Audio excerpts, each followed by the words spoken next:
జై శ్రీమన్నారాయణ. మీ శ్రీవారదాసుడు. చాలామంది అడుగుతున్న విషయం ఏంటంటే, వ్యాపారం బాగోవాలి అంటే ఏం చెయ్యాలి అని అడుగుతున్నారు.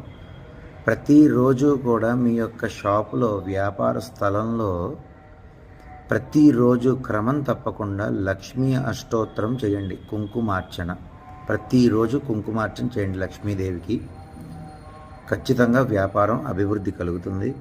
అంతేకాకుండా కలబంద మొక్క ఏదైతే ఉంటుందో ఒక మొక్క కింద తీసుకుని దాన్ని మన వ్యాపార స్థలం ముఖద్వారానికి మధ్యలో పైన కట్టండి. దానికి మెయిన్ వ్యాపారం బాగోట్లేదు అంటే నరఘోష, శత్రుఘోషాలు ఎక్కువ ఉంటాయి.